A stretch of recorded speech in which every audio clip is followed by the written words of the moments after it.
Hello, and thank you so much for joining us for this edition of Reporter's Notebook. For those of you who have not watched Reporter's Notebook before, it's where we get a chance at the end of our days to sit down and chat with one of our reporters and dive a little deeper into the story that they covered that day, and also just kind of chat a little bit about what it's like to be a reporter here at WNCT. So today I'm joined by Miss Ariana Kraft. I'm sure she's a very familiar face for a lot of you guys. Hi, Ariana. How you doing? Doing well. Happy it's Friday.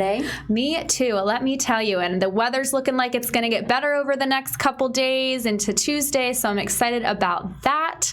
So the story that Ariana covered today is one that I know personally she's very passionate about. She's talked about this a lot before, and it is related to human trafficking. So Ariana, talk to us about what the topic of your story was today and kind of what got you interested in this topic.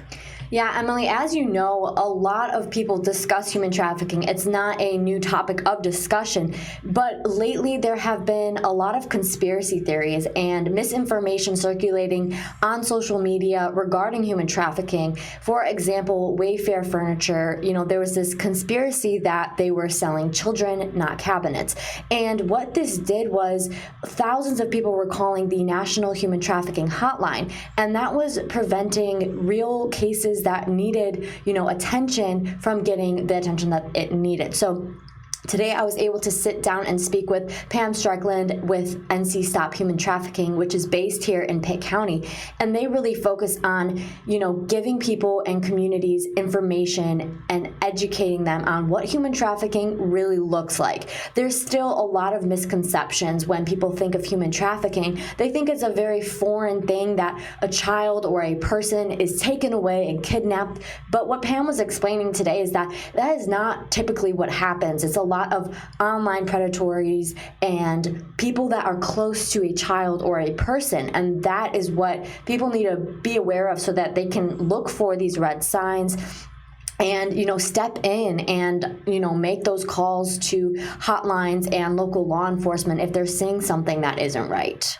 Wow, that's really interesting that you said that, because myself personally, like when I think of human trafficking, you think of the movie like Taken, and it's in a foreign nation, and it's girls from other countries getting taken and sold into trafficking and sex work and things like that. But the fact that we even have a human trafficking department here in Pitt County really shows you that this hits way closer to home. This happens way closer to home than we think it does.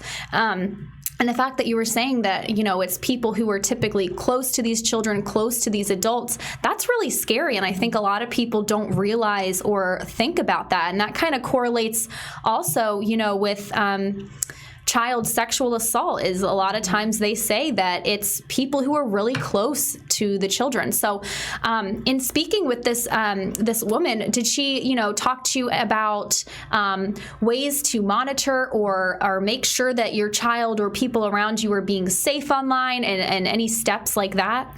Certainly, yeah. So, with remote learning right now, too, that's another huge factor. A lot of children are online, on the internet, a lot more, and predators know that. So they're going to be on there looking for victims. And so what NC Stop Human Trafficking has actually done is they have posted a webinar, and they are putting things out there, apps that parents should take a look out for, what kind of security settings that they could use on devices, and just encouraging parents to really take an interest in monitoring these things, especially right now with the pandemic, because this is putting a lot of children at risk being online so much, and predators knowing that and trying to take advantage of it.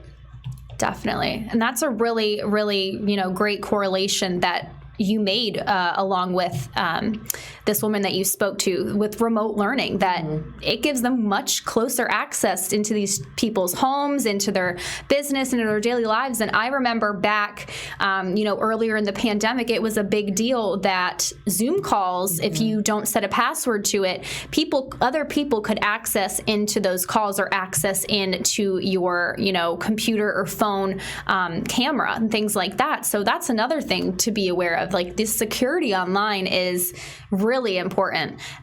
So I'm really glad you got to dive into this.